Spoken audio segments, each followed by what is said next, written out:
മിശിഹായ്ക്ക് സ്തുതിയായിരിക്കട്ടെ. ഞാൻ brother Shaiju Adappally, Ernakulam saint Mary's prayer മിനിസ്ട്രിയിൽ നിന്ന്. പ്രഭാഷകൻ 19:1 അല്പകാര്യങ്ങൾ അവഗണിക്കുന്നവൻ അല്പമായിട്ട് നശിക്കും. മദ്യപനായ തൊഴിലാളി ഒരിക്കലും ധനവാനാകയില്ല എന്ന് പറഞ്ഞാൽ സമ്പാദ്യം, പണം മാത്രമല്ല ഒരുവൻ്റെ സമ്പാദ്യം. ഇതാ കുടുംബം ചിന്നിച്ചിതറിപ്പോകുന്ന അവസ്ഥ ഉണ്ടാകും. ഇവിടെ പലരും പ്രാർത്ഥനാ സഹായം തേടി വരാറുണ്ട്. പല വ്യക്തികളുമായിട്ട് ഇങ്ങനെയുള്ള മേഖലകളിൽ ലഹരി വിരുദ്ധ സന്ദേശങ്ങൾ കൊടുക്കാനും ഇടപെടാനും ക്ലാസ്സുകൾ എടുക്കാനൊക്കെ പോകുന്നതിൻ്റെ അനുഭവത്തിൽ ഞാൻ ഒരു അനുഭവം ഓർക്കുകയാണ്. വീടും സ്ഥലവും കടബാധ്യത മൂലം നിക്കക്കള്ളിയില്ല, കച്ചവടം നടത്തി, അല്പവും മിച്ചമായിട്ടുള്ളൂ. പക്ഷേ രജിസ്ട്രേഷൻ കഴിഞ്ഞ് ബാക്കിയുള്ള പൈസയും കൊണ്ട് വരും എന്നും പറഞ്ഞ് വാടക വീട്ടിലേക്ക്, അതായത് വാടക പണയത്തിനോ മാറാൻ നോക്കിയിരിക്കുന്ന ഭാര്യയും മക്കളും. പക്ഷെ അതിനു പകരം ഇയാളെ കാണാതെ ആയപ്പോൾ അവസാനം പോലീസിൻ്റെ വിളി വന്നത് ഇതാണ്: പൈസ കെട്ടുമായിട്ട് ബാറിൽ അവിടെ വന്നിരുന്ന് കുടിക്കാൻ വന്നിരുന്നവർക്കെല്ലാം മേടിച്ചു കൊടുക്കുകയും പൈസ വിതരണം ചെയ്യുകയും ചെയ്തു. ആരോ പോലീസിനെ വിളിച്ചു വരുത്തി. എൻ്റെ അടുത്ത് വന്നൊരു കേസാണ്. അപ്പോൾ ഇയാൾക്ക് വേണ്ടി പ്രാർത്ഥിച്ചു, കൗൺസിലിംഗ് എടുത്ത് NLP ഇട്ട് പ്രാർത്ഥിച്ചു. വീണ്ടും പ്രാർത്ഥിക്കണമെന്നും പറഞ്ഞിരിക്കുക. കാരണം പുറകെ ആരോ വന്നി, പിന്നെ എന്തൊക്കെയോ ശബ്ദം കേൾക്കുന്നു, ഹലൂസിനേഷൻ പോലെയായി. പൈസയും പോയി, പോലീസും കൊണ്ടുപോയി. അവസാനം പോലീസാണ് വീട്ടുകാരെ ഇയാളെ ഏൽപ്പിച്ചത്. അപ്പോൾ ഭ്രാന്തനായ അവസ്ഥ, നിക്കക്കള്ളിയില്ലാതെ. വീണ്ടും ഒരു ദിവസം കൂടെ ഇതുപോലെ അന്ന് പ്രാർത്ഥിച്ചിട്ട് നല്ല സുഖം, അതുപോലെ ഒന്നും കൂടെ പ്രാർത്ഥിക്കണമെന്നും പറഞ്ഞ് വന്ന ഒരു അന്തോനീസ് പുണ്യാളൻ്റെ പേരൊക്കെയാണ്. അത്രയും നാൾ പേര് ചീത്തയാക്കി നടന്ന് കുടുംബം പാറാവൃതയിലായി, കടപ്പാടും പോയി, എല്ലാം പോയപ്പോൾ സമാധാനം. ഇപ്പോൾ കുടിയില്ല, ഒന്നുമില്ല.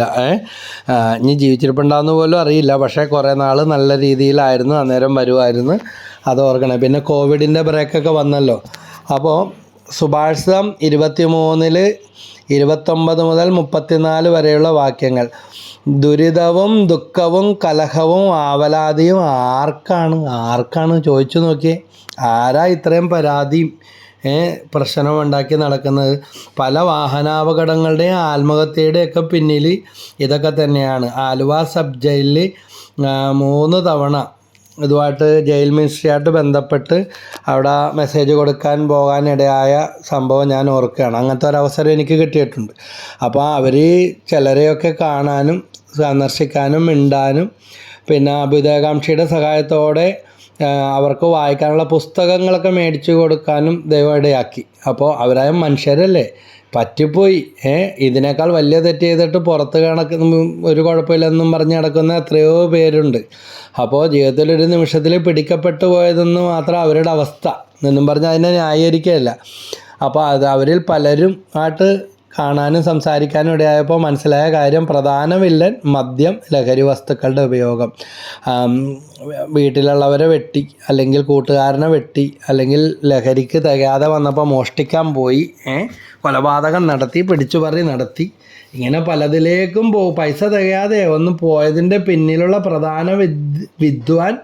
പ്രധാന മേഖല മദ്യം, ലഹരി വസ്തുക്കളുടെ ഉപയോഗമാണ്. അപ്പോൾ ആർക്കാണ് അകാരണമായ മുറിവുകൾ? സുഭാഷിതം 23:29-34. ആരുടെ കണ്ണുകളാണ് ചുവന്ന് കലങ്ങിയത്? വീഞ്ഞു കുടിച്ച് സമയം പോക്കുന്നവർക്കും വീഞ്ഞ് കലർത്തി രുചി പരീക്ഷിക്കുന്നവർക്കും തന്നെ. ചഷകങ്ങളിൽ വീഞ്ഞ് ചെമന്ന് തിളങ്ങി കവിഞ്ഞ് ഒഴുകുന്നത് നോക്കിയിരിക്കരുത്. പോക്കടിയാ പിന്നെ കാര്യം. അവസാനം അത് പാമ്പിനെ പോലെ കടിക്കുകയും അണലിയെ പോലെ കൊത്തുകയും ചെയ്യും. അപ്പോൾ നീ വിചിത്ര കാഴ്ചകൾ കാണുകയും വികടത്തം ജൽപ്പിക്കുകയും ചെയ്യും. ബോധമില്ലാത്ത കാര്യങ്ങൾ പറയുകയും അത് പറഞ്ഞ് ന്യായീകരിക്കുകയും തർക്കിക്കുകയും അത് കഴിയുമ്പോൾ ഓർമ്മയില്ല. ഇവിടെ പല കേസുകളും വരാറുണ്ട്. ഇന്നും കൂടെ വന്നത് ഓർക്കുകയാണ്. കുടുംബം കുട്ടിച്ചോറായി, ജോലിയെല്ലാം നഷ്ടപ്പെട്ടു. ഇനി കുടുംബത്തിൽ ജോലിയെടുക്കുന്ന പങ്കാളിയുണ്ടെങ്കിൽ അവർക്കും കൂടെ ജോലിക്ക് പോകാൻ പറ്റാത്ത അവസ്ഥ, കീറത്തുണി എടുക്കുന്ന അവസ്ഥ, പട്ടിണിയും നല്ല നിലയിൽ ജീവിച്ചിട്ട് താഴോട്ട് പോയ ഒരു മനുഷ്യൻ ഒരു പിച്ചക്കാശ് പോലും ആ കുഞ്ഞുങ്ങൾക്ക് പോലും തരൂല്ല. കാരണം മദ്യപാനിയുടെ കുടുംബവുമായിട്ടുള്ള ബന്ധം പോലും മദ്യപിക്കുന്നവർക്ക് പോലും ഇഷ്ടമില്ല. കൂടെ നിന്ന് കുടിച്ചിട്ട് മാറി എന്ന് കുറ്റം പറയുന്ന എൻ്റെ അപ്പനൊക്കെ മദ്യപാനം ഉപേക്ഷിക്കാനുണ്ടായ പ്രധാന ഒരു ഒരു സാഹചര്യം എന്ന് പറഞ്ഞാൽ കൂടെ കൂടി കുടിച്ചിട്ട് അവസാനം കൂട്ടത്തിൽ കുത്തുക എന്ന് പറയുമ്പോൾ കാല് വാരുന്നത് പോലത്തെ ഒറ്റിക്കൊടുക്കുന്ന അവസ്ഥകൾ, തള്ളിപ്പറയുന്ന അവസ്ഥകൾ സൂക്ഷിക്കാഞ്ഞിട്ടാണ് അനുഭവിക്കുക. അങ്ങനെയുള്ള ഒത്തിരി സങ്കടങ്ങളെല്ലാം മദ്യപാനത്തിൻ്റെ ആ പീക്ക് പോയിന്റിൽ ആത്മഹത്യക്ക് വരെ പലതവണ ശ്രമിച്ചിട്ട് അതിൽ നിന്ന് പോലും ദൈവം രക്ഷിച്ചത് കൊണ്ടാണ് ഞങ്ങളുടെ അപ്പനൊക്കെ പിന്നീട് 15 വർഷം ജീവിച്ചിരുന്നത്. അപ്പം എന്നെ കേട്ടുകൊണ്ടിരിക്കുന്ന പലരും ഉണ്ടാകാം. അതുകൊണ്ട് പരീക്ഷിക്കാനൊന്നും നിൽക്കല്ലേ. നിങ്ങളുടെ ഭാര്യയും മക്കളും അനുഭവിക്കേണ്ടതാണ് ഇതാ ബാറ് മുതലാളിമാർക്കും മദ്യഷാപ്പുകാർക്കും ലഹരിക്കാർക്കും പിന്നാലെ പോകുന്നത്. അതുപോലെ യുവജനങ്ങളുണ്ട്, സമയത്ത് വീട്ടിൽ വന്നില്ല, അല്ലെങ്കിൽ വീട്ടിൽ കൂട്ടുകാരെ കൊണ്ടുവന്ന് കയറ്റി മുറിയടക്കുന്ന ഇപ്പോഴത്തെ ട്രെൻഡാണ്. ആരാണ് എന്താണെന്നൊന്നുമില്ല, മുറിയടച്ചിരിപ്പ. കാരണന്മാർ അപ്പനും അമ്മയും ജോലിക്ക് പോകുന്ന വീടുണ്ട്, അല്ലെങ്കിൽ അപ്പം മാത്രം പോകുന്ന വീടുണ്ട്. അവസാനം കൈവിട്ട കളികൾ നടന്നു കഴിയുമ്പോഴാണ് ഇതിൽ നിന്ന് രക്ഷപ്പെടാൻ പറ്റാത്ത അവസ്ഥകളിൽ എത്തിച്ചേരുന്നത്. അപ്പോൾ നീ വിചിത്ര കാഴ്ചകൾ കാണുകയും വികടത്തം ജൽപ്പിക്കുകയും നീ നടുക്കടലിൽ അകപ്പെട്ടവനെ പോലെയും പാമരത്തിൻ്റെ മുകളിൽ തൂങ്ങിക്കിടക്കുന്നവനെ പോലെയും ആയിത്തീരും. മദ്യലഹരിയിൽ ടെലിഫോൺ പോസ്റ്റയിൽ വല്ല മനുഷ്യനും കയറാൻ പറ്റുമോ? പണ്ട് ഈ ടെലിഫോൺ പോസ്റ്റ് ഉണ്ടായിരുന്നു, ഇരുമ്പിൻ്റെ, നല്ല ഒഴുക്കൻ ടൈപ്പാണ്. അതേൽ പഠിച്ച് കയറിയ കഥയും സംഭവമൊക്കെ നേരിട്ടറിയാം. അതുകൊണ്ട് മരിപ്പ് വന്നാലും സങ്കടം വന്നാലും സന്തോഷം വന്നാലും മാമോദീസ വന്നാലും കല്യാണം വന്നാലും ശവോടക്കം വന്നാലും ഇതില്ലാത്ത കളിയില്ല. പെട്ടി മേടിക്കാൻ വേണ്ടി നാളൊരു മരിച്ച വീട്ടിൽ ചെന്നപ്പോൾ പെട്ടി മേടിക്കാൻ പോകാൻ വേണ്ടി ഇടിയ അളിയനും ഒക്കെ. കാരണം ആ പേരും പറഞ്ഞ് അപ്പോൾ അതിൻ്റെ കണക്ക് അന്വേഷിച്ചപ്പോഴാണ് 3500-4000 രൂപ വരുന്ന പെട്ടിക്ക് 10-12,000 രൂപ ഈടാക്കി എന്ന് പറഞ്ഞ് മേടിക്കാൻ പോയ കുടിയന്മാരെല്ലാം കൂടി കുടിച്ചു മറിഞ്ഞിട്ട്. എന്നാൽ ഈ മരിച്ച ആൾ കുടിച്ചു മറിഞ്ഞ് നരകിച്ച് മരിച്ച ആളാണ്. അതെങ്കിലും ഓർത്തിട്ടൊരു ബോധം വേണ്ടേ? പ്രാകൃതമായ അവസ്ഥകളാണ്. അപ്പോൾ മദ്യമായാലും പുകവലി ആയാലും അതും കേട്ട് രസിക്കണ്ട, അത് കുഴപ്പമില്ലെന്ന് പറയും. ഇതിനേക്കാൾ മഹാദോഷമുള്ള കാര്യമാണ് നിക്കോട്ടിൻ, ആൽക്കഹോളിസം. ആൽക്കഹോൾ എന്ന് പറയുമ്പോൾ THIQUE, തിക്ക് എന്ന് പറഞ്ഞ ഹോർമോണിൻ്റെ ഉൽപ്പാദനം നിലക്കും.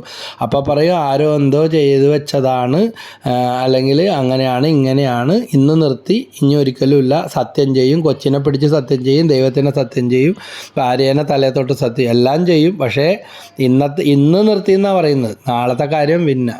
ഇങ്ങനെ പാപ്പരായി പോയ കുടുംബങ്ങളറിയാം. അതുകൊണ്ട് ഈ കാര്യം ഇങ്ങനത്തെ കാര്യങ്ങളിൽ വിട്ടുവീഴ്ച ചെയ്യല്ലേ, നാളെയെന്ന് നീട്ടി വെക്കല്ലേ. നമുക്ക് അഡിക്ഷൻ സെൻ്ററുകൾ ഇന്ന് ധാരാളമുണ്ട് നമ്മുടെ നാട്ടിൽ. എല്ലാം മാനസിക രോഗികൾ ആശുപത്രിയായിട്ട് ബന്ധപ്പെട്ടാണ്. അതിൻ്റെ അർത്ഥം എന്താണ്? മദ്യപാനി ഒരു മാനസിക രോഗിയാണ്, ഒരു വ്യത്യാസവും ഇല്ല. അതുകൊണ്ട് തന്നെ ഇനി പരീക്ഷിക്കാൻ നിൽക്കണ്ട. കയ്യിലെ കാശ് കൊടുത്തിട്ട് പ്രാന്തിയാകേണ്ട ആവശ്യമുണ്ടോ? സ്ത്രീകളും ഉണ്ട്, ഇവിടെ വന്നിട്ടുണ്ട് പല കേസുകളും. കേരളത്തിലെ ഏറ്റവും പ്രധാനപ്പെട്ട ഏറ്റവും ആത്മീയതയുള്ള ധ്യാനകേന്ദ്രം നിൽക്കുന്ന സ്ഥലത്താണ് ഇവിടെ ഏറ്റവും കൂടുതൽ മദ്യവിൽപ്പനയും മദ്യോപയോഗം നടക്കുന്നതെന്നാണ് കണക്കുകൾ വന്നത്. ധ്യാനകേന്ദ്രത്തിൻ്റെ കുഴപ്പമാണോ? കുടിക്കും, വീണ്ടും ധ്യാനം കൂടാ, ഇങ്ങനെയുള്ള ചിന്താഗതി ഉള്ളവരൊക്കെ ഉണ്ട്. അതുകൊണ്ട് ജീവിതം ഒന്നുള്ളൂ. നമ്മുടെ മക്കൾ അനുഭവിക്കുന്ന, നമ്മുടെ ഭാര്യ ഒഴുക്കുന്ന കണ്ണുനീര്, ആ കുടുംബാംഗങ്ങൾ അനുഭവിക്കുന്ന മാനക്കേട് ഒന്ന് ഓർത്ത് നോക്ക്. ഇതുകൊണ്ട് ആരും രക്ഷപ്പെട്ടിട്ടില്ല. ഒരിച്ചിരി ജോലി ചെയ്യാൻ അല്ലെങ്കിൽ പഠിക്കാൻ ഓർമ്മ കിട്ടാമെന്നൊക്കെ പറയും. ഏത് ശാസ്ത്രജ്ഞൻ ഇതുകൊണ്ട് രക്ഷപ്പെട്ടെന്ന് ആരെങ്കിലും പഠിപ്പിച്ചിട്ടുണ്ടോ? നശിച്ചെന്ന് കേട്ടിട്ടുണ്ട്. അതുകൊണ്ട് ജോയേൽ 1:5 പറയുന്നു, മദ്യപന്മാരെ ഉണർന്നു വിലപിക്കുവിൻ. കരയാനാ പറയുന്നത്, കരഞ്ഞ് പ്രാർത്ഥിക്ക്. വീഞ്ഞ് കുടിക്കുന്നവരെ നെടുവീർപ്പെടുവിൻ. മധുരിക്കുന്ന വീഞ്ഞ് നിങ്ങളുടെ ആദരങ്ങളിൽ നിന്ന് തട്ടി മാറ്റിയിരിക്കുന്നു. ചിലർ കഴിക്കൂല, പക്ഷേ മറ്റുള്ളവരെ കുടിപ്പിക്കാൻ ഭയങ്കര ഇഷ്ടം. തോബിത്ത് 4:15 പറയുന്നുണ്ട്, നിനക്ക് അഹിതമായത് അപരനോടും ചെയ്യരുത്, അമിതമായി മദ്യപിക്കരുത്, ഉന്മത്തത ശീലമാക്കരുത്. ഇതൊരു ദുശീലമാണെന്നും ഓർക്കണം. ശീലം ദുശീലമായി മാറരുത്. 1 കൊരിന്ത്യർ 6:10 പറയുന്നുണ്ട്, കള്ളന്മാരും അത്യാഗ്രഹികളും മദ്യപന്മാരും പരദൂഷകരും കവർച്ചക്കാരും ദൈവരാജ്യം അവകാശമാക്കുകയില്ല. കടക്ക് പുറത്തെന്ന് പറയും. 1 കൊരിന്ത്യർ 6:10. വീണ്ടും ലൂക്കാ 21:34 മുതൽ 36 വരെ, സുഖലോലുപത, മദ്യാസക്തി, ജീവിത വ്യഗ്രത എന്നിവയാൽ നിങ്ങളുടെ മനസ്സ് ദുർബലമായി മാറും. ആ ദിവസം ഒരു കെണി പോലെ പെട്ടെന്ന് നിങ്ങളുടെ മേൽ വന്നു വീഴുകയും ചെയ്യാതിരിക്കാൻ ശ്രദ്ധിക്കുവിൻ. എന്തെന്നാൽ ഭൂമുഖത്ത് ജീവിക്കുന്ന എല്ലാവരുടെയും മേൽ അത് നിബദിക്കും. സംഭവിക്കാനിരിക്കുന്ന ഇവയിൽ നിന്നെല്ലാം രക്ഷപ്പെട്ട് മനുഷ്യപുത്രൻ്റെ മുമ്പിൽ പ്രത്യക്ഷപ്പെടാൻ വേണ്ട കരുത്ത് ലഭിക്കാൻ സദാ പ്രാർത്ഥിച്ചുകൊണ്ട് ജാഗരൂകരായിരിക്കും. പ്രാർത്ഥന, ധ്യാനം, വചനശ്രവണം, വചനം വായന, ഇതിലൂടെ എല്ലാം കൂട്ടായ്മയൊക്കെ വേണം. മദ്യപാനികൾക്ക് വേണ്ടി ദി അഡിക്ഷൻ സെൻ്ററിൽ കൂട്ടായ്മ, ആൽക്കഹോളിക്സ് അനോണിമസ്. അപ്പോൾ ആ ഒരു ഫോളോ അപ്പ് ഒക്കെ വരുമ്പോഴാണ്, ചികിത്സ മാത്രമല്ല, പലരും രക്ഷപ്പെടുന്നത്. ഇതുപോലെ പ്രാർത്ഥന കൂട്ടായ്മകൾ, ധ്യാനങ്ങൾ, ഇതെല്ലാം ഇതിൽ നിന്ന് വിടുതലിന് ഒത്തിരി സഹായകമാണ്. അപ്പോൾ ഒരു ദൈവത്തിൻ്റെ സഹായം കൂടെ ഉണ്ടെങ്കിൽ നമുക്ക് രക്ഷപ്പെടാനായിട്ട് സാധിക്കും. ഈ അടുത്ത നാളിൽ പോലീസിന് സ്വൈര്യം കെടുത്തിക്കൊണ്ടിരുന്ന ഒരു സംഭവം, കല്യാണം കഴിക്കാത്ത ആങ്ങളെ ചെറുക്കൻ കല്യാണം കഴിച്ച പെങ്ങളുടെ കുടുംബത്തിന് ഭാരമായി എന്ന് പറഞ്ഞാൽ പെങ്ങളെ കൂടെയാണ് കുടിച്ച് കഴിഞ്ഞ പോലീസ് സ്റ്റേഷൻ കയറുന്നതിനും പോലീസിനെ വിളിക്കുന്ന ഒരു കൈയും കണക്കില്ല. അങ്ങനെ പോലീസിൽ ജോലിയെടുക്കുന്ന ആ നല്ല മനസ്സുള്ളവരുടെ സഹായം വഴി പറഞ്ഞു വിട്ടതാ. അപ്പോൾ ഇപ്പോൾ കുടിച്ചില്ലെങ്കിൽ ഒരു കുഴപ്പമില്ല, നല്ല ഡീസൻ്റായി. എന്തോരം തവണയെന്ന് വെച്ചാൽ പോലീസ് വരും, കൊല്ലും, ചാകും, കൊല്ലണം, ഇങ്ങനത്തെ അവസ്ഥയായിരുന്നു. അപ്പോൾ അതൊക്കെ മാറ്റിക്കഴിഞ്ഞപ്പോൾ പച്ചയായ നല്ല മനുഷ്യനായി അതിന് മരുന്നൊക്കെ കൊടുത്ത് വേണ്ട കാര്യങ്ങളൊക്കെ ചെയ്ത് കഴിഞ്ഞപ്പോൾ അതുപോലെ വലിയ പത്രമാഫീസിൽ അറിയപ്പെടുന്ന പത്രത്തിൽ നല്ല ജോലിയുള്ള മനുഷ്യൻ കുടിച്ച് ആദ്യം രസത്തിന് തമാശക്ക് ഫംഗ്ഷന് ആരംഭിച്ച് ഒത്തുകൂട്ടിയനായി തീർന്ന് അവസാനം ഭാര്യയും മക്കളോടും കൂടെ വാടക താമസിക്കേണ്ട അവസ്ഥ. പിന്നെ 2 വാടക വീട്ടിലായി 2 കൂട്ടരും. കാരണം പോലീസും കേസും വണ്ടി വിളിച്ചും വന്നും പോയും മതിയായി. കുടിച്ചു കഴിഞ്ഞാൽ അക്രമവും ഉപദ്രവവും ചെയ്യുന്ന അവസ്ഥകൾ, ജോലിയും എല്ലാം നഷ്ടപ്പെട്ട് പെരുവഴിയിലായ അവസ്ഥ. ഭാര്യയും മക്കളും വേറെ പോയി. പക്ഷേ ഒരു മകന് അപ്പനെ ഉപേക്ഷിക്കാനായിട്ട് പറ്റുന്നില്ല. അങ്ങനെ പോലീസുകാരുടെ സഹായത്തോടെ അന്വേഷിച്ച് പ്രാർത്ഥനാ സഹായവും അതിനുവേണ്ട ഉപദേശവും തേടി വന്നത് ഞാൻ ഓർക്കണയാണ്. അപ്പോൾ ചിലത് മരുന്നൊക്കെ ആവശ്യമായി വരും. അതുപോലെ ആത്മീയ ശുശ്രൂഷകളൊക്കെ ചെയ്യുന്നവർ ഇതിൻ്റെ പഠിക്കൽ പോലും പോകരുത്. അങ്ങനെയുള്ളവരെ സൂക്ഷിക്കണം. സഹോദരൻ എന്ന് വിളിക്കപ്പെടുന്നവർ 1 കൊരിന്ത്യർ 5:11 ബ്രദർ എന്നൊക്കെ പറയുന്നവർ, വചനപ്രഘോഷകർ, ദൈവ ശുശ്രൂഷകൾ ചെയ്യുന്നവർ, അസാൻമാർഗിയോ അത്യാഗ്രഹിയോ വിഗ്രഹാരാധകനോ പരദൂഷകനോ മദ്യപനോ കള്ളനോ ആണെന്ന് കണ്ടാൽ അവനുമായി സംസർഗം പാടില്ലെന്നാണ് ഞാൻ എഴുതിയത്. 1 കൊരിന്ത്യർ 5:11 പറയുക. ചില വീട്ടിൽ പെണ്ണും പിള്ളേരും കൊച്ചും പിച്ചും എല്ലാം കുടിക്കും. ഒരു സ്ഥലത്ത് പരതാമസം കൂടാൻ വേണ്ടി ചെന്ന് കഴിഞ്ഞപ്പോൾ പറഞ്ഞ എന്നാൽ ബ്രദർ വേഗം കഴിച്ചിട്ട് പോയിക്കോ, ഇതിൽ കൂടണില്ലെങ്കിൽ എന്നും പറഞ്ഞ്. കാരണം ഞാനും ഭാര്യയും മാത്രമോ ഞങ്ങൾ പുണ്യാളന്മാരാണെന്ന് ന്യായീകരിക്കുകയല്ല. അവർക്ക് ഞങ്ങൾ വിചിത്ര ജീവികളെപ്പോലെ, നമ്മൾ മാത്രം അതിൽ തൊടുന്നില്ല. അതുകൊണ്ട് എന്നാൽ ബിയറെങ്കിലും കഴിക്കുമെന്നും പറഞ്ഞ് പറയുക. അല്ലെങ്കിൽ ഒരു കാര്യം ചെയ്യും, നിങ്ങൾക്ക് ഇത് കഴിക്കാതെ ഇതിൽ നിൽക്കാൻ പറ്റില്ല, എന്നാൽ നിങ്ങൾ ഭക്ഷണം കഴിച്ചിട്ട് പറഞ്ഞു വിടണമല്ല, നിങ്ങൾക്ക് ഇതിൻ്റെ നടുക്ക് നിൽക്കണ്ടേ എന്നും പറഞ്ഞു. അപ്പോൾ ഇങ്ങനെയാണ്. ഇതിനു വേണ്ടി എത്ര കാശ് വേണമെങ്കിലും കൊടുക്കൂ. എത്ര 1000 രൂപയുടെ മദ്യങ്ങളാണ് മേടിച്ച് കൂട്ടുന്നത്. ഒരാൾക്ക് അരി കൊടുക്കാൻ പറഞ്ഞാൽ 10 പാക്കറ്റ് ഭക്ഷണപ്പൊതി കൊടുക്കാമെന്ന് പറഞ്ഞാൽ ഭക്ഷണപ്പൊതി കൊടുത്തിട്ട് ഫോട്ടോ എടുത്ത് വീഡിയോ എടുത്ത് എന്തെല്ലാം ന്യായീകരണം കണ്ടുപിടി. കൊടുക്കുകയില്ല, കൊടുപ്പിക്കുകയില്ല. ചിലപ്പോൾ ഉത്തരവാദിത്തപ്പെട്ട ഇതിന് സഹായിച്ച ആൾക്കാരെ നമ്മൾ അറിയിക്കേണ്ട കാര്യങ്ങളാണെങ്കിൽ കൊടുത്തെന്ന് ഉറപ്പ് വരുത്തണ്ടേ. ആ സഹായിച്ചവരെ അറിയാൻ വേണ്ടി അത് പിടിച്ചു കൊടുക്കും. അല്ലാതെ മേടിച്ചവരെ അവമാനിക്കാനോ നാണക്കേടുണ്ടാക്കാനോ ഒന്നുമല്ല. പക്ഷേ അതുവഴി കൂടുതൽ ഉപകാരം ഉണ്ടായിട്ടുള്ളൂ. മറ്റുള്ളവർക്കും ഇങ്ങനെ കൊടുക്കണമെന്നുള്ള ഒരു പ്രോത്സാഹനവും ഒരു മാതൃകയും പിന്നെ ഇതുപോലെ വിഷമിക്കുന്ന ആൾക്കാരുണ്ടെന്നുള്ള തിരിച്ചറിവ്, അങ്ങനത്തെ പോസിറ്റീവായ മൂട്ടിലെടുക്കണം. അല്ലാതെ കൊടുക്കുന്നവരെ അവമാനിതരായെന്നോ നാണം കെടുത്തിയൊന്നുമില്ല. അതൊന്നും നിങ്ങളവരെ അറിയുന്നില്ല, അവർ നിങ്ങളെ അറിയുന്നില്ല. പിന്നെ എങ്ങനെ അവമാനം? അപ്പോൾ ആ ഒരു ബേസിലാണ് ചില കാര്യങ്ങൾ. അപ്പോൾ ഒരു 10 പൊതി ചോറ് കൊടുക്കാൻ പറഞ്ഞാൽ അപ്പം നെറ്റി ചുളിക്കും. പാവപ്പെട്ടവർക്ക്, വഴിയരി കിടക്കുന്നവർക്ക് എന്തോരം കാശ് വേണേലും ഖുർആനക്കള്ളപ്പാട് മാമോദീസയൊക്കെ പറയുമ്പോൾ എൻ്റെ പൊന്നോ, കൊച്ചിൻ്റെ പരിഞ്ഞപ്പനും ഇന്നാളൊരു പരിപാടി എനിക്കറിയാവുന്ന പള്ളിയിൽ കൊച്ചിനെ ഇല്ലാതെ എല്ലാവരും കൂടെ മാമോദിസയൊക്കെ അവരോർത്ത് ഇവരെടുത്ത് എക്കത്തിനും വെള്ളം, പരിഞ്ഞപ്പനും വെള്ളം, കൊച്ചിൻ്റെ അപ്പനും അമ്മക്കും കംപ്ലീറ്റ് മദ്യ ഫാമിലി, സ്ത്രീകളും ഉണ്ട് കുടിക്കുന്നവർ. അതുകൊണ്ട് ഇങ്ങനെയുള്ള ധൂർത്തും ആഡംബരമൊക്കെ നമ്മുടെ മക്കൾ അനുഭവിക്കേണ്ട ഒത്തിരി ആൾക്കാരെ സഹായിക്കാൻ പറ്റിയ ഓരോ മനുഷ്യർ ചോർന്നൊലിക്കുന്ന പോരെയും അല്ലെങ്കിൽ പട്ടിണിയും പരിവട്ടവും രോഗവും ചികിത്സിക്കാൻ വഴിയില്ലാതെ വിഷമിക്കുമ്പോൾ കുരുദ്രോഹം എന്നല്ല പറയാൻ പറ്റിയ വാക്ക്. കാരണവന്മാർ പറയുന്ന വാക്കുകൾ ദ്രോഹമല്ല, കുരുദ്രോഹം എന്ന് പറയും. അങ്ങനെ പറയുന്നത് കേട്ടിട്ടുണ്ട്. കുരുദ്രോഹമായി പോയി ചെയ്തതെന്ന് പറയുന്നു. അപ്പോൾ നമ്മളിങ്ങനെയുള്ള കാര്യങ്ങളെല്ലാം ഒന്ന് ഓർത്ത് ഗലാത്തി 5:19-21 പ്രാർത്ഥിക്കുകയും ചെയ്യും. ബ്രദറിനോട് പറഞ്ഞാൽ കൊന്നുകളയുമെന്ന് വാണിംഗ് കൊടുക്കുന്നവരൊക്കെ കേട്ടിട്ടുണ്ട്. കഴിക്കണം എന്ന് പറഞ്ഞാൽ ഭാര്യയും ഭർത്താവും മക്കളും കൂടി ആടിപ്പാടി തിമർക്കും. എന്നിട്ട് പ്രാർത്ഥനയും വേണം, ധ്യാനവും വേണം. ബ്രദറിനോടെങ്കിലും പറഞ്ഞാൽ അച്ഛനോടെങ്കിലും പറഞ്ഞാൽ കൊന്നുകളയും. പിന്നെ ഒരെണ്ണം അവിടെയും കാലുകുത്തൂല ഇവിടെയും കാലുകുത്തെന്നും പറഞ്ഞ് അവസാനം പെട്ടിക്കായി. പെട്ടി അടച്ചിട്ട് അടയണില്ല, വലിച്ച് കയറിട്ട് കെട്ടിയ സംഭവങ്ങൾ വരെ അറിയാം. വീർത്ത് ഒരു പോക്കായി ശവം. അങ്ങനെ പറയാൻ പാടില്ലെങ്കിലും ശവത്തിന് ശവമെന്നല്ലേ പറയാൻ പറ്റുള്ളൂ. അപ്പോൾ അന്ത്യവിനാഴികയിലെങ്കിലും സമാധാനത്തോടെ കരഞ്ഞുകൊണ്ട് നമ്മൾ ഈ ലോകത്തിൽ പറന്നു വീണു ടാറ്റാ ബൈ പറഞ്ഞു പോകാൻ നമുക്ക് ഇടയാകണമെങ്കിൽ ഇതാ സമാധാനത്തോടെ ജീവിക്കുക. കാശ് കൊടുത്ത് രോഗങ്ങൾ മേടിച്ച് വെക്കണോ? മദ്യത്തിൻ്റെ ആയാലും പുകവലിയുടെയും പുറത്ത് തേളിൻ്റെയും പഴുതാരുടെ അങ്ങനെയുള്ള അക്രമം നിറഞ്ഞ പടങ്ങളൊക്കെ കൊടുത്തിട്ടും കണ്ടിട്ടും കാണാത്തവരെ പോലെ ജീവിക്കുകയാണ്.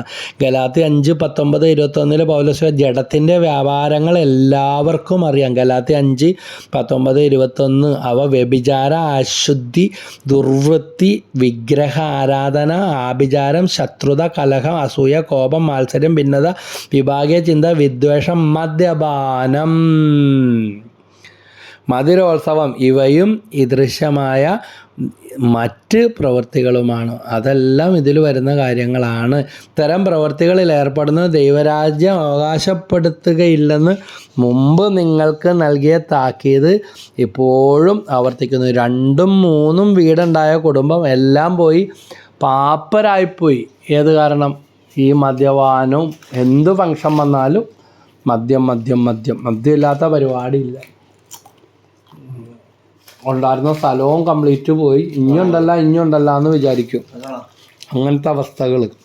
അപ്പോൾ ഇതെല്ലാം മാറ്റം വരുത്തണം. നശിക്കാൻ ഇത് മാത്രം മതി. എന്തെല്ലാം ഉണ്ടാക്കി. ഞാൻ ഓർക്കാൻ ഒരാളെ അവസാനം ഗവൺമെൻറ് ആശുപത്രിയിലോട്ടാക്കി.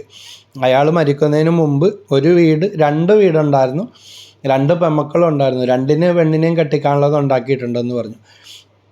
നിക്കോട്ടിനും ആൽക്കഹോളിസനും കാലിൽ വന്ന വ്രണം പഴുക്കാതെ പഴുത്ത് ഒരുപാട് നാൾ കാശിൻ്റെ ബലം കൊണ്ട് ചികിത്സിച്ച് അവസാനം എല്ലാം തീർന്ന് പണയപ്പെടുത്തിയും കടമെടുത്തും 2 വീടുണ്ടായിരുന്നു. പെണ്ണിനെ കെട്ടിക്കാനൊക്കെ ഉണ്ടായത് എല്ലാം അവസാനം വാടക വീട്ടിലേക്ക് ഇയാൾ മരിച്ചു കഴിഞ്ഞപ്പോൾ ഈ കുടുംബം മാറി.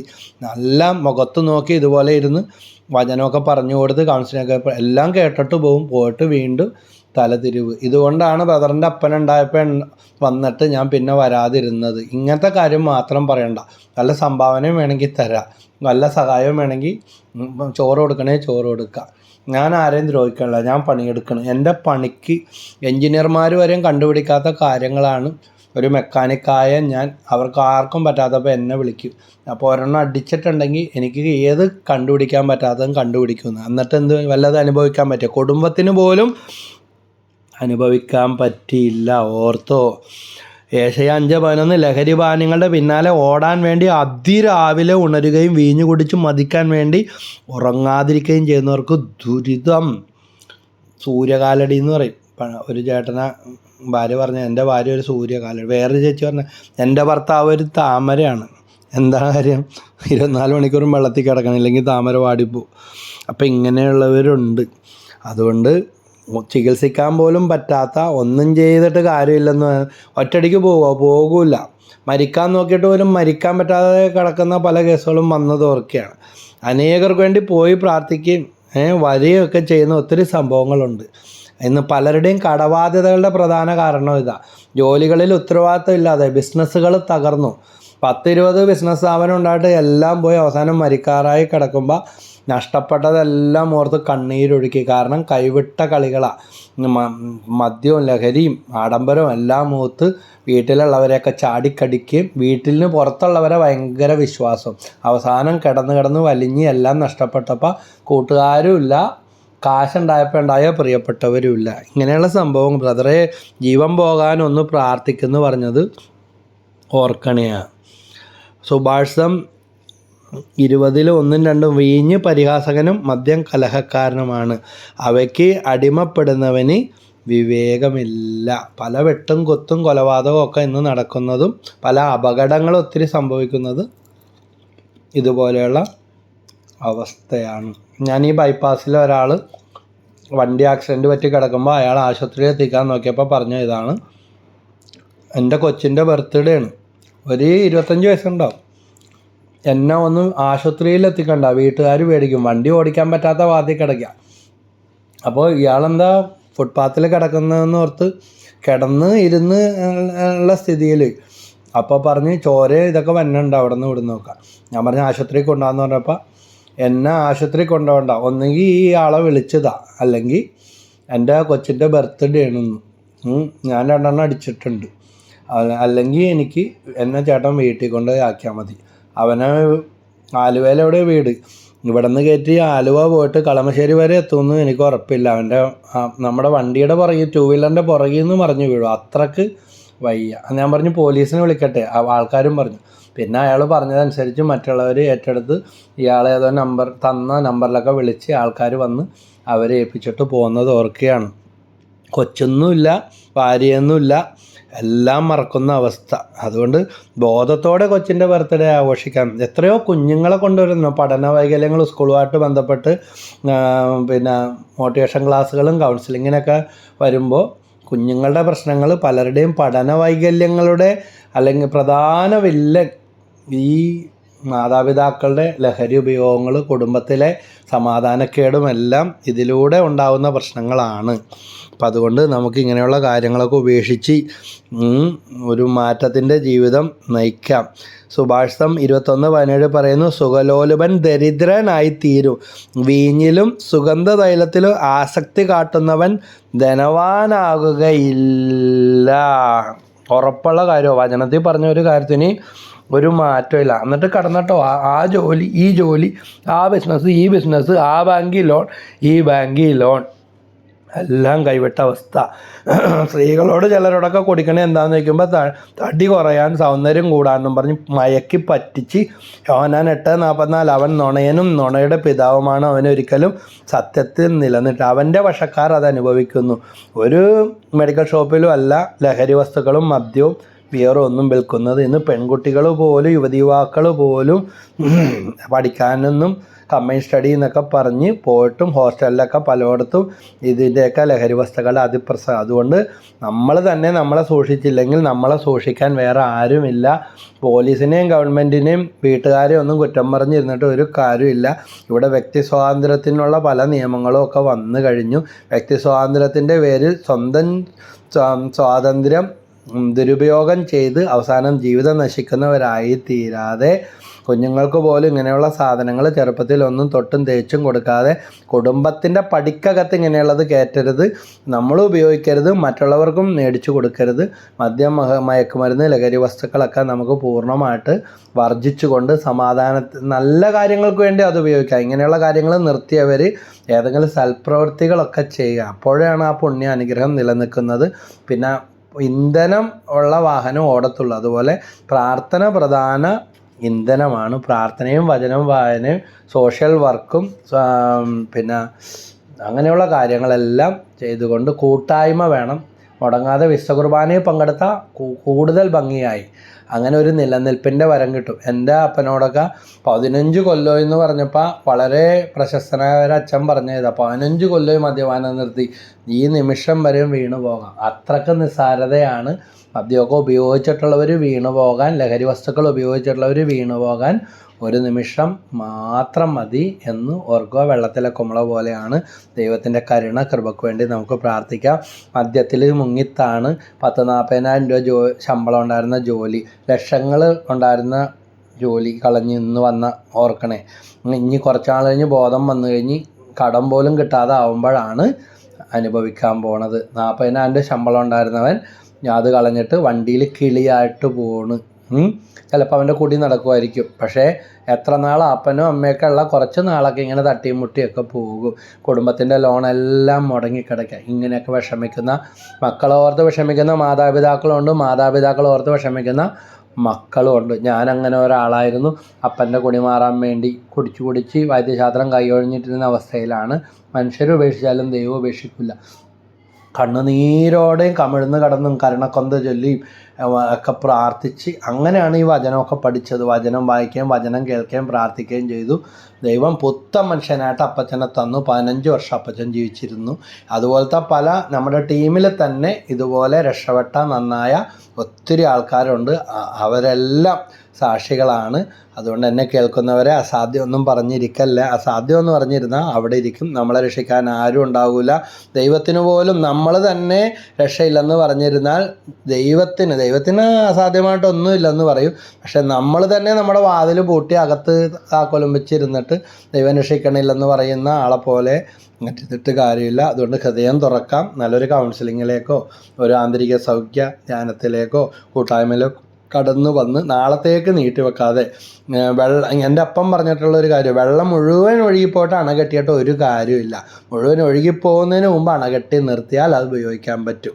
ഇതുപോലെ തന്നെ ഉള്ളത് മുഴുവൻ തീർന്നിട്ടും ആരോഗ്യം നശിച്ചിട്ടും മാനസിക രോഗിയായി തീർന്നിട്ടും കുടുംബത്തിലുള്ളവർ ആത്മഹത്യ ചെയ്തിട്ടും അവരെ മാനസിക രോഗികളാക്കി മാറ്റിയിട്ടും തീവ്രവാദികളായ മക്കളൊക്കെ അക്രമ അനീതി തെറ്റായ പ്രേമബന്ധം തീവ്രവാദത്തിലോട്ടൊക്കെ പോകും. 2, 3, 4 പാരമ്പര്യ വൈദ്യശാഖ എന്നൊക്കെ പറഞ്ഞിട്ടുണ്ട്. അതിലൊക്കെ ഇതിൻ്റെ വേരുകൾ, ഓരോ ദുശീലങ്ങൾ, രോഗം അതിൻ്റെ വേരുകൾ തേടിപ്പോവും. അപ്പം 3, 4 തലമുറ വരെ ബൈബിളിൽ പറയുന്നത് പോലെ തലമുറകളിലേക്ക്. കാരണം ദൈവം പോലും വേണ്ട, 1-ാം പ്രമാണത്തിനെതിരായ ലംഘനം തന്നെയാണ്. വേറെ ഒന്നും വേണ്ട. ഇതെന്ന് പറയുമ്പോൾ അതൊരു വിഗ്രഹാരാധനയാണ്. അതുകൊണ്ട് ഈ വിഗ്രഹങ്ങളെല്ലാം മാറ്റി എസെക്കിയേൽ 36, 25, 26 വചനം ആവർത്തിച്ച് പറഞ്ഞു പ്രാർത്ഥിക്കാം. നിങ്ങളെല്ലാ വിഗ്രഹങ്ങളും ഞാൻ വിടുവിക്കും, നിങ്ങളുടെ മേൽ ശുദ്ധജലം തെളിക്കും, നിങ്ങളിന്ന് ശിലാഹൃദയം എടുത്തു മാറ്റും, മാംസളഹൃദയം വെച്ച് വിടുവിക്കും. ഈ വചനത്തിൻ്റെ അഭിഷേകത്താൽ കർത്താവേ, എൻ്റെ ദുശീലങ്ങൾ, ആന്തരിക മുറിവുകൾ, തഴക്കദോഷങ്ങൾ എടുത്തു മാറ്റണമേ. ഞാനൊരു പുതിയ സൃഷ്ടിയായി പരിശുദ്ധാത്മാവിൽ മാറട്ടെ. ലഹരി വസ്തുക്കൾ ഇനി ഉപയോഗിക്കാനോ ഈ കൈകൊണ്ട് മരണം വരെ ആർക്കും കൊടുക്കാനോ ഇടയാകരുത്.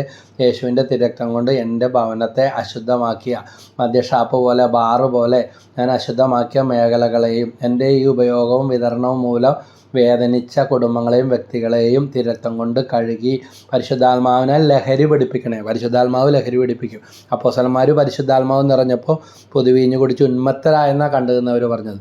അതുകൊണ്ട് പരിശുദ്ധാത്മാവ് പിടിപ്പിച്ച ഒരു കള്ളും വേണ്ട. അതിനേക്കാൾ ലഹരി, നല്ല ചൈതന്യം, അഭിഷേകം കിട്ടും, ധൈര്യം കിട്ടും. ഒന്ന് പറഞ്ഞ് രണ്ടാമത്തേന് കരയുന്ന ധൈര്യമില്ലാത്തൊരു സ്വഭാവക്കാരനായിരുന്നു ഞാൻ.